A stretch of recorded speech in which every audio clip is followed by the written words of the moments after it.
Sergeant Heap, good afternoon, sir. Sir, if you could please approach the witness stand. Once you get there, if you would turn and face Sergeant Ingram and be sworn as a witness before you sit down, please.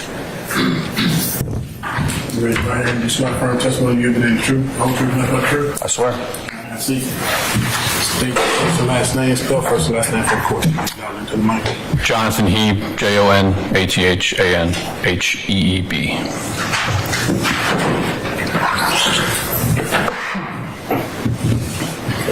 Good afternoon, Sergeant. Yes, ma'am. All right. Sergeant Heath, let's start by introducing yourself to the jury. Would you tell the jury where it is that you currently work? Currently, I am assigned to Zone 3 Crime Suppression Unit as a supervisor. Now, you said Zone 3. In the Atlanta Police Department, I'm sorry. All right. How long have you worked Zone 3 in Atlanta at the Atlanta Police Department? I have been assigned there since September 1st, 2022, so a little over a year. Is this the only time that you have worked in Zone 3? No, I've done a lot of work in Zone 3. This is the first time I've been assigned directly to specifically Zone 3, but I've done a lot of work in Zone 3 throughout my career. Now, what are some of your responsibilities as a supervisor in Zone 3?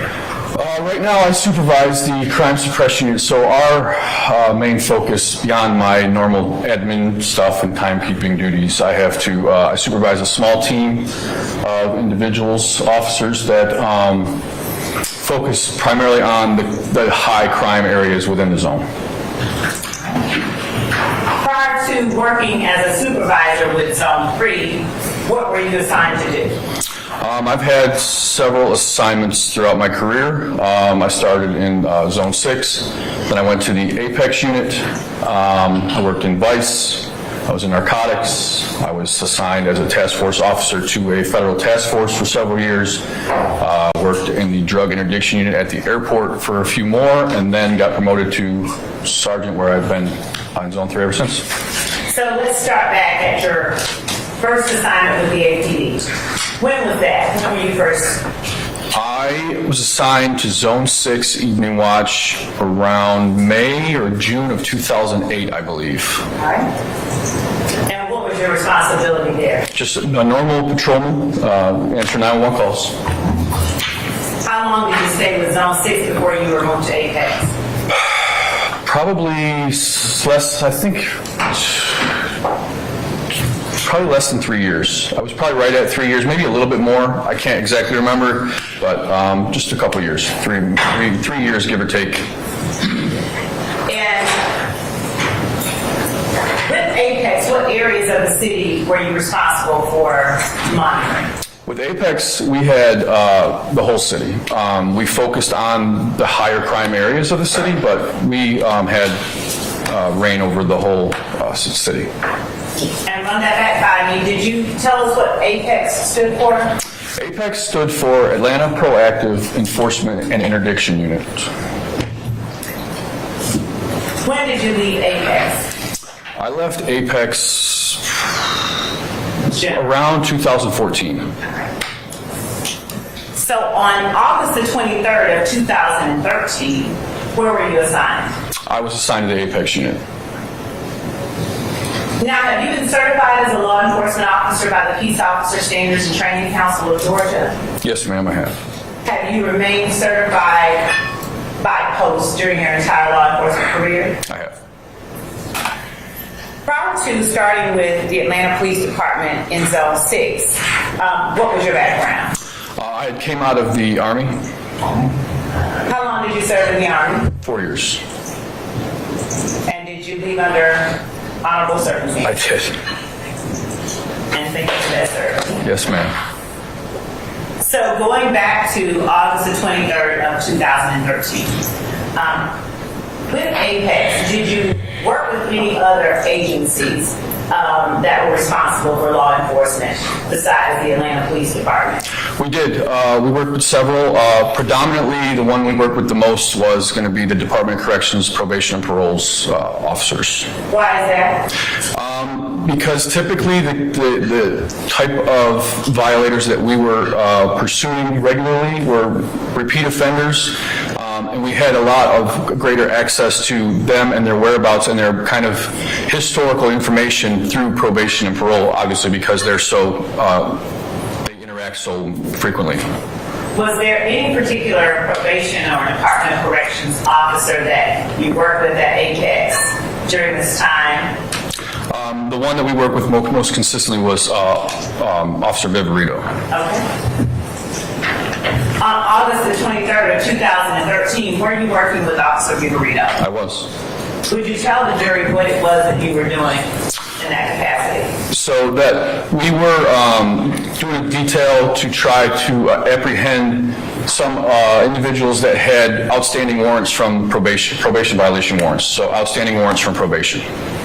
Were you looking for any particular individuals, or were you looking for random people with probation warrants? That day, at that particular time, our primary focus was looking for and apprehending Shannon Stillwell. How did you go about trying to locate Shannon Stillwell to apprehend him on probation warrant? So we, Viverito and I and another officer went into a plain vehicle, an undercover vehicle, dressed in plain clothes, to try to go to areas where Officer Viverito kind of knew that he may be, that he frequented. And so we went out to look for him, and our main objective was to locate him, positively ID him, and call in the uniform takedown units to try to apprehend him. And did you end up in the Mechanicsville area of Fulton County? We did. 322 Glen. Now, how long at that time had you worked the Mechanicsville area, or been working around it? We spent quite a bit of time in that area throughout my time in Apex. So I had spent, the majority of my time in Apex was spent in that area. I couldn't give you an exact number of months, but several months, to the point where we kind of knew where the hot spots were, if you want to call it that. Was there any significance to 322 Glen? By that I mean, was it an apartment complex or something else? 322 Glen is known as the Green Store. It's a convenience store, it's green, and that is where it was notorious for illicit activity, primarily narcotic sales. Was any and everybody able to sell narcotics at the Green Store based on your experiences with Apex during that time? Not just anybody, no. Then who was able to sell narcotics at the Green Store? Basis. Yeah, come on up.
It does, yeah. Yes.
Turn them off, or?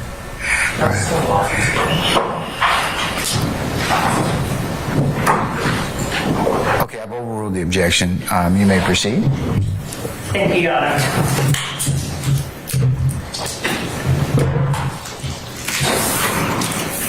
Sergeant, would you tell the jury just a little bit more about how you are familiar with the Green Store? Sure. Up until that point, we had spent, like I said, a significant amount of time in that area dealing with that particular location.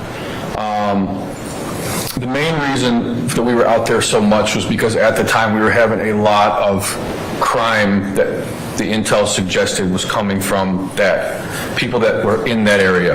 We were having a lot of smash and grabs, a lot of high-end jean thefts in stores where vehicles were being driven through windows and people were just stealing things, and then you'd find them, we were selling them in the neighborhoods.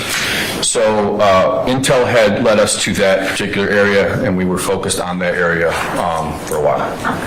By that area, could you give a more definite description of that area as it relates to the Green Store? Sure. So the Green Store is right at Windsor, the intersection of Windsor and Glen. What? Glen. Okay. The address is 322 Glen. That area of Zone 3 between, from Ralph David Abernathy all the way to Fulton Street, that's kind of, that Green Store was the hub for that particular neighborhood. And by hub, please explain what you mean to the jury. By hub, I mean, it was the center of all of the activity. Like, if you saw people walking down the street, there was a good chance they were going to the Green Store to get a snack or whatever, or, do whatever they were going to do there. There was really nowhere else that you saw that amount of activity. Now, when you're talking about illicit activity that you referred to earlier, what type of illicit activity did you receive reports of or respond to at the Green Store? Always narcotic sales. Almost always narcotic sales. Do you have at least an approximate number, a general number of the number of narcotic sales incidents that you either helped investigate or responded to at the Green Store? That would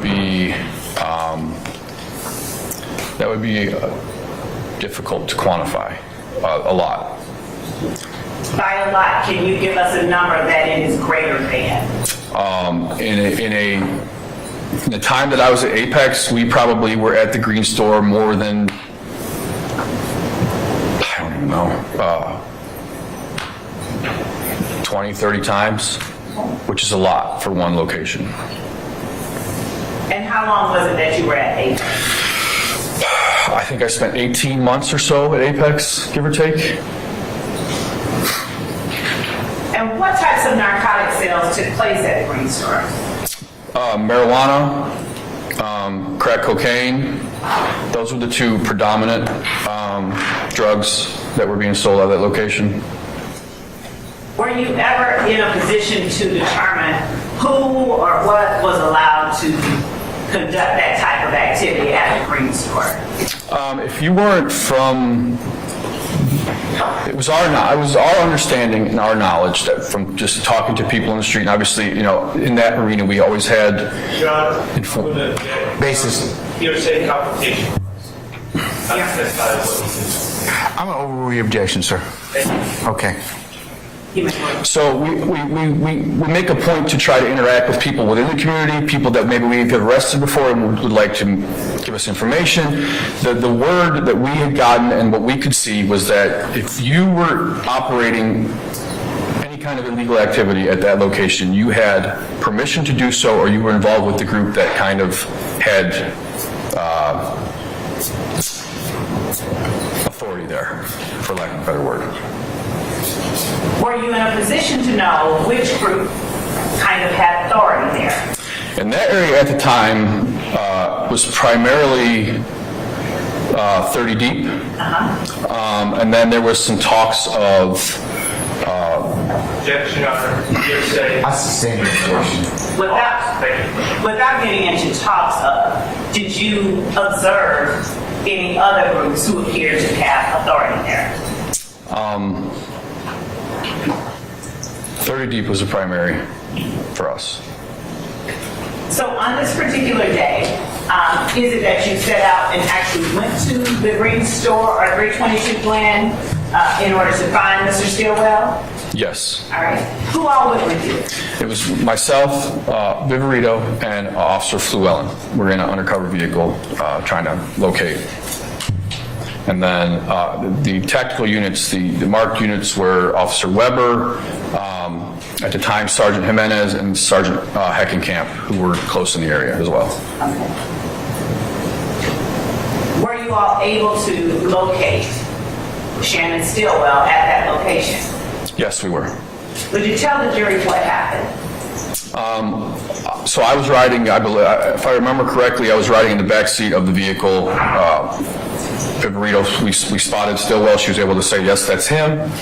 I got on the radio, relayed the information about where he was, what he was wearing, what he looked like to the marked units, and then they quickly arrived and were able to take him into custody. What was it that he was wearing, or what did you describe to the marked units? Again, that was 10 years ago. I need my report for that description. I will show you what I will mark as State's Exhibit.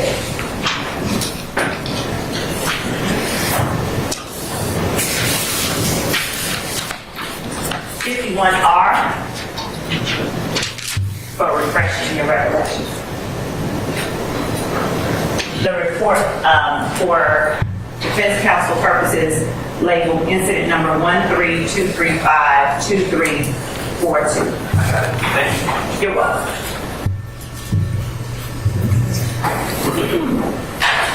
And I'll ask you to just take a look at it and let me know if your memory is refreshed without reading the report.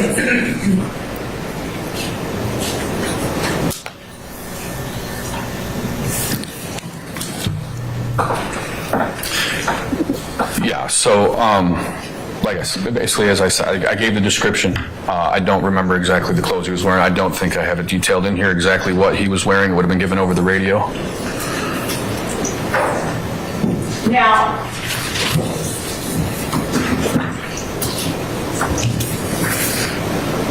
what happened after you all gave that? And I'll ask you actually to take a look under, and if you don't recall the time, on that page 4, the third paragraph down, read it to yourself and tell me if that refreshes your memory.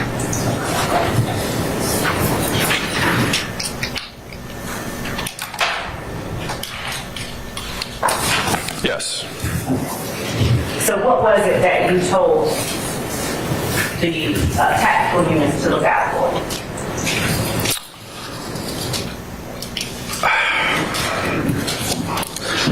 There was, I remember telling him there was something in his right hand.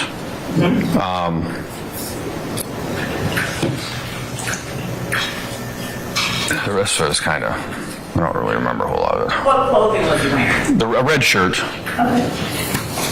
And what happened after you all gave the tactical units the description of the person? Sergeant Jimenez, Sergeant Heckenkamp were the first ones there. Okay. They were able to walk right in the store. Obviously, being in an undercover capacity, I was not going to go in and approach. So they went in and were able to take him into custody fairly quickly, to my recollection. Now, were you involved with the taking into custody of Shannon Stillwell? Not at all. Okay. And so would that be something for someone else to talk about? Absolutely, Sergeant Jimenez. All right. Beyond having told the tactical units what it is that you were looking for, who it is that you were looking for, did you have any further involvement in that incident itself? Just the processing of the evidence afterwards. I did all the documentation. All right. I'm going to show you what has been marked as State's Exhibit 52, which is the evidence document previously provided to the defense in the discovery, and ask you if you recognize State's Exhibit 52. And we'll mark that State's Exhibit 52. What is this being used for? Refreshing recollection. No, we are actually tendering that. It is and if you'd like to see it again, I can bring it to you. May I hold that back? Yeah. I'm going to give this to defense to look at before you take a look at it.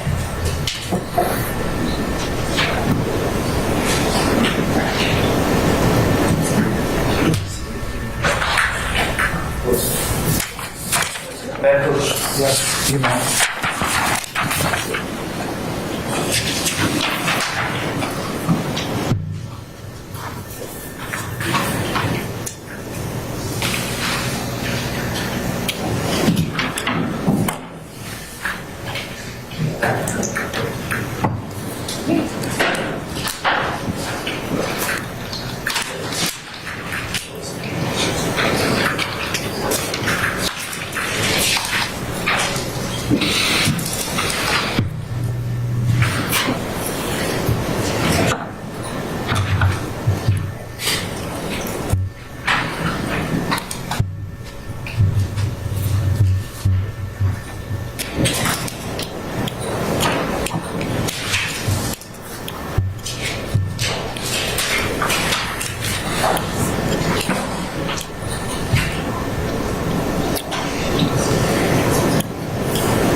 Your Honor, I'm going to object to 52. 52B? Your Honor, 52 Bravo? 52 Bravo. Okay. David, Your Honor. Which one are you going to give him? 52 David. Delta? Delta, thank you. All right, so we're not identifying 52 Bravo at this point in time. It's Delta. Correct. Okay, all right. What's your objection to 52 Delta, sir? It's testimonial that we go back to the jury, and if I haven't heard any statement that the witness's memory needs to be refreshed. Can I see it, please? Yes.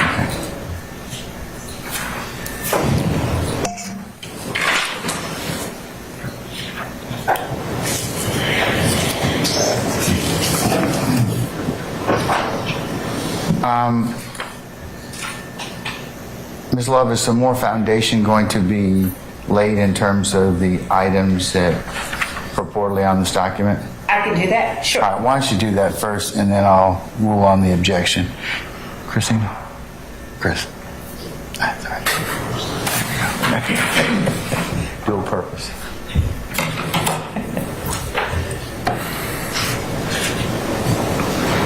Sergeant P, do you remember what all was collected during that time? No, I don't. And at the time that the items were collected, was there a documentation of the evidence that was collected? There would have been, absolutely. Now, would that documentation have been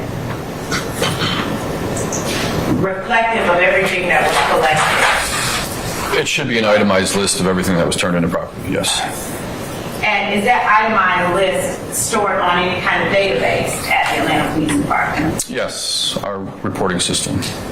And is that reporting system capable of generating a reproduction or a copy of that itemized list upon coming in? Yes. And would that reporting system generate a reproduction of that list based on incident numbers? It would. And would the information contained within that reporting system have been put in by you at the time or near the time that this incident occurred? Yes. Your Honor, the state tenders 52D as past recollection reported. Your Honor, it's still a confrontation clause issue, it's still testimonial. I'm gonna overrule that objection, but I don't think you've laid all the foundation for it to be a past recollection record. Sure, Your Honor, I would have to show him the Yeah. document. That was what I was trying to do. Okay, all right. I'm going to show you 52D, Delta. And would you just take a look at 52 Delta? And I'm going to ask you a few questions about it. Okay.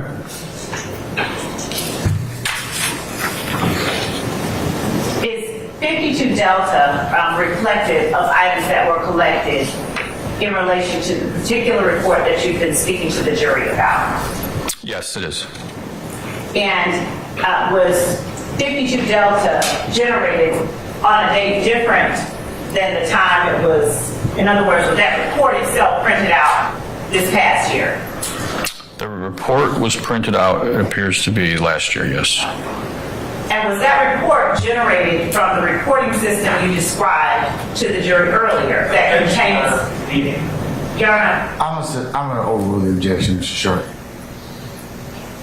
was that report generated from the same reporting system you described to the jury earlier?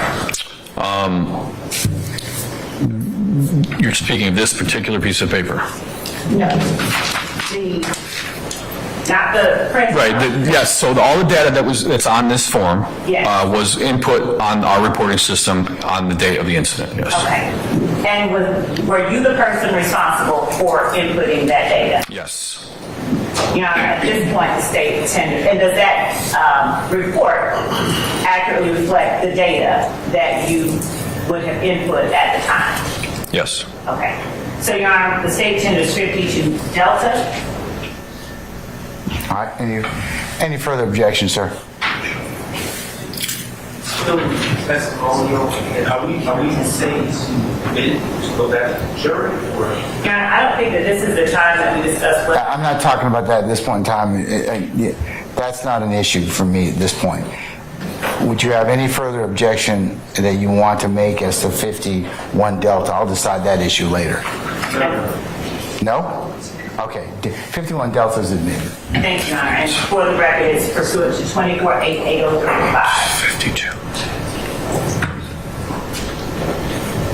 Sergeant Heath, would you please tell the jury what items of evidence were collected, or rather read the report that is before you? Sure. So the property that was recovered from Mr. Stillwell was a white Samsung Galaxy S3 phone with battery.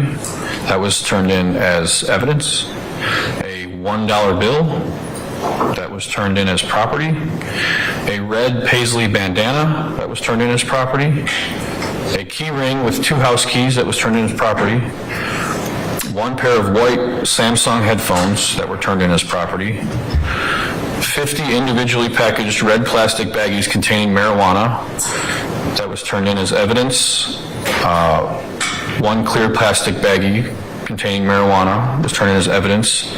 And a consent to search form for the location at 322 Glen was turned in as evidence as well. Thank you. That's all that I have for now. Just one second.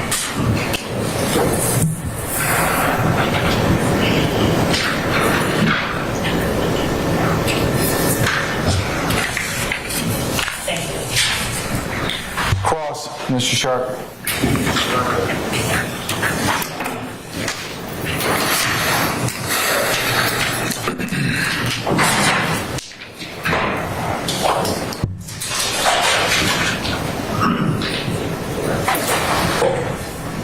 The rank one more time.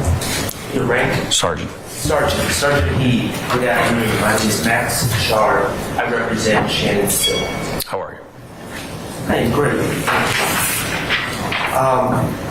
First of all, I wanted to talk to you a little bit about the Green Store.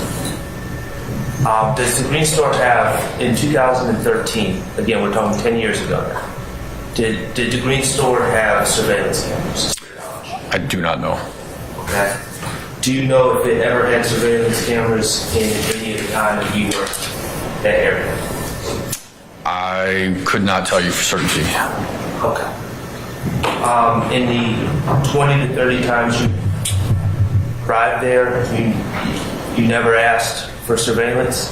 I don't remember what my interactions were 10 years ago, as much as I would wish I could.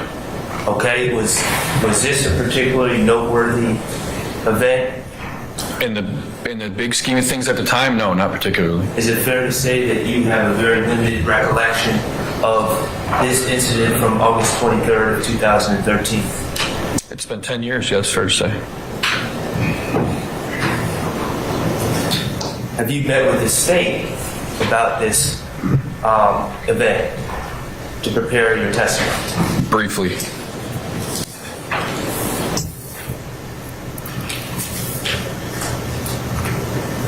Now, you're the officer, or one of the officers who wrote a report in this case, correct? Correct. And did you review your report in preparation of your testimony? I did. You indicated that you were in the car with Officer Llewellyn and Probation Officer Viverito on that day looking for Mr. Stillwell. Correct. Okay. You were also looking for other individuals as well, correct? There was other people that were going to be targeted that day, but he was the one we were looking for at that particular time. Okay. Now, who recognized Mr. Stillwell? Viverito. Okay. You did not recognize Mr. Stillwell? No. Okay. Did you know who Mr. Stillwell was? Not particularly.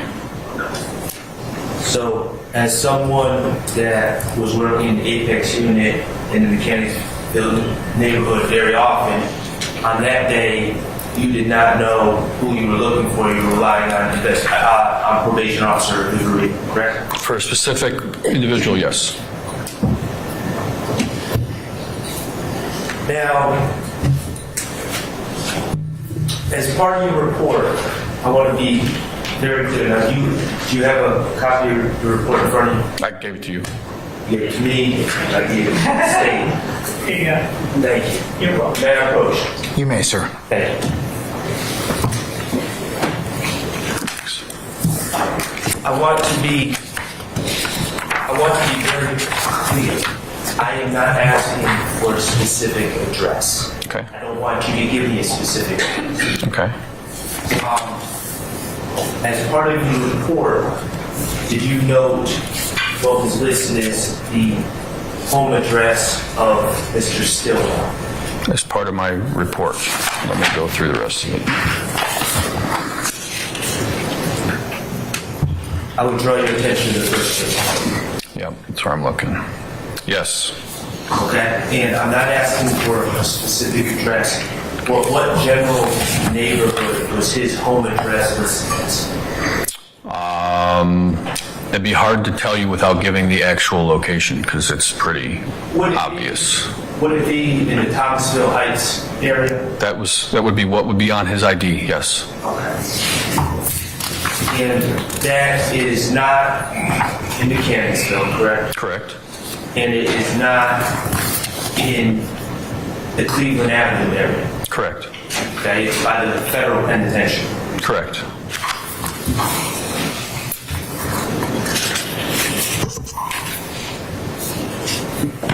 Now, I understand that you were not involved in arresting my client or searching my client, but you ultimately were given all of the items taken from my client's person, is that correct? I was responsible for documenting everything that we had. I cannot remember if I'm the one that physically took it to property and turned it in, or if somebody else did that. But I would like to think that I documented everything. So everything is under my name. I would have had to been the one that put it in, so. And you also wrote the ticket and took out the warrants in this case, correct? Well, I would have to see the ticket, but yes, I definitely did the warrants. They have one moment, Your Honor. Yes, sir.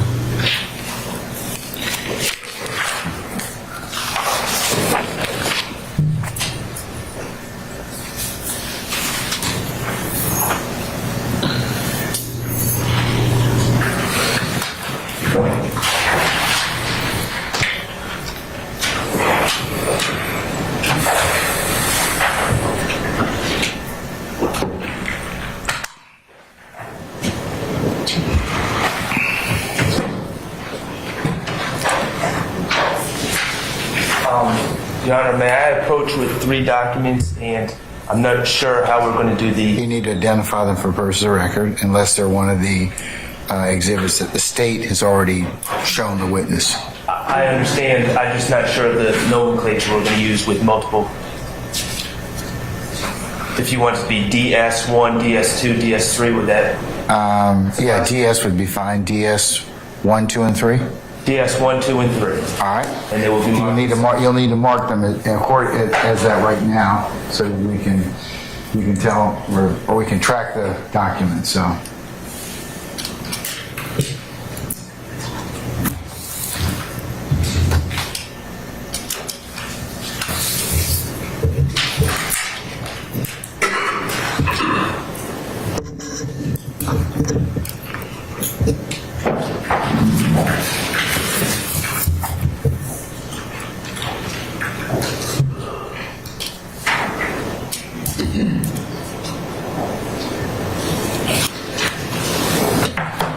Your Honor, may I approach the witness with DS1, DS2, and DS3? Shown on the State's Counsel already? Yes. All right, yes, you may, sir. Thank you. And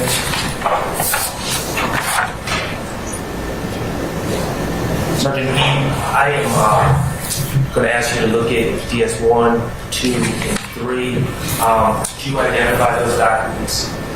Yes. Okay, what is DS1? DS1 is an affidavit for arrest.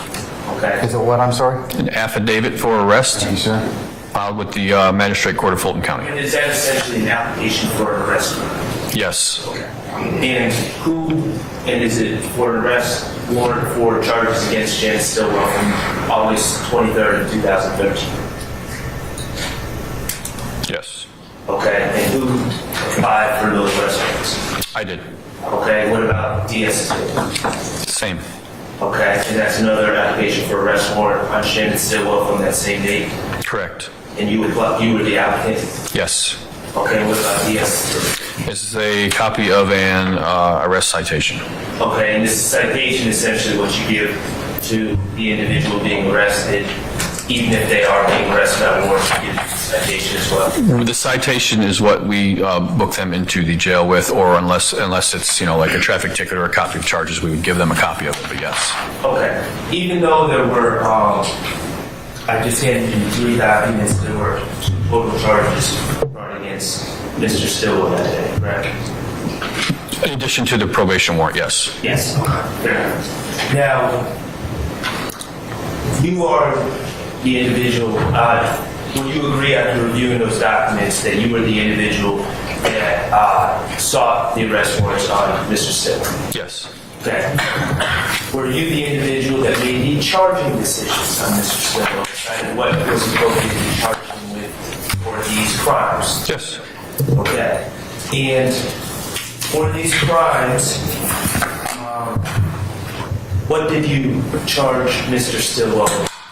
Possession of marijuana with intent to distribute, and possession of marijuana, which would be more than an ounce, so felony. Okay. And the possession of marijuana for more than an ounce was for the bag of loose marijuana found in his left pocket, right? If you're not sure where it was found, I can rephrase. Where it was found is not what I'm concerned with. I just want to make sure that I have, it's not the total amount of marijuana, and I just charge them separately for,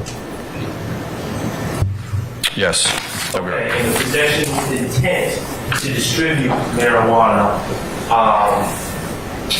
was for the 50 individual baggies of marijuana found on his person, correct? Correct. And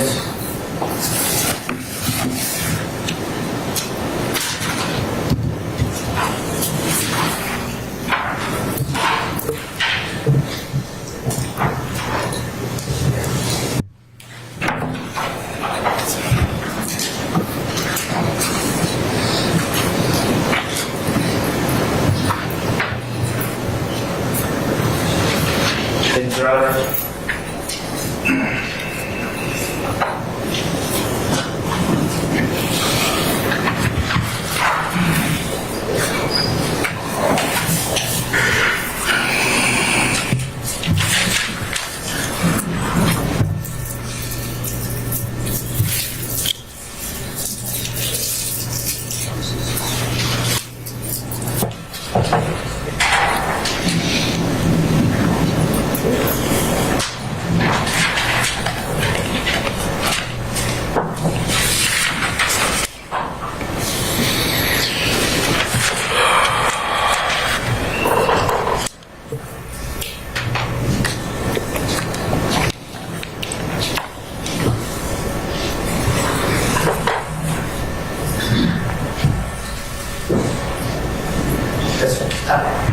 Your Honor, because I'm going to do this, I was intending to do this after this witness and Mr. Sharp needs it. The state tenders a self-authenticating document labeled States Exhibit 53 Delta.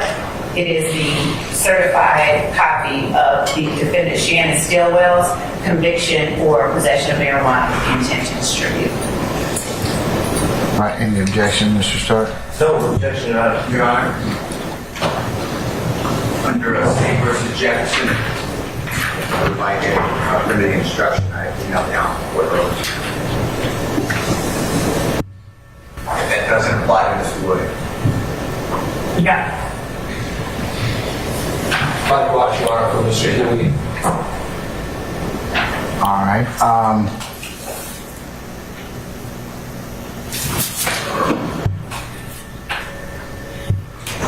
Your Honor, Has anyone sent me a proposed instruction? Your Honor. Huh? I did, Your Honor. Your Honor, I don't have that from Mr. Steele, and I would object to any limiting instruction until I've had an opportunity to at least. It was sent to you, Ms. Lovett, 10:05 a.m.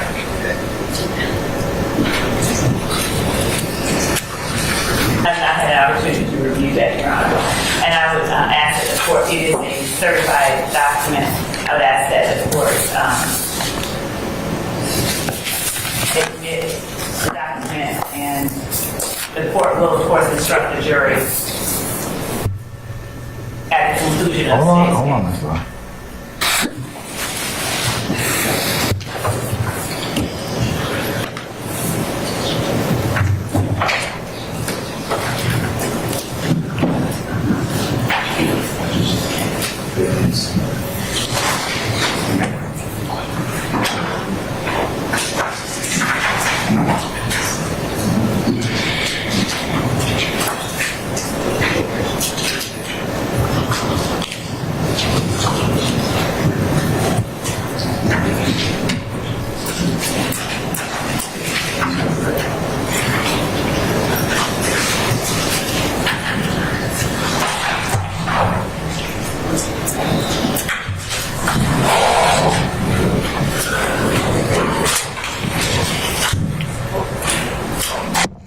Ladies and gentlemen, I tell you what, we're going to take maybe about, we're going to be in recess till about 3:30. Take a small stretch break, and we'll come back and we'll go ahead and continue examination at this point in time of Sergeant.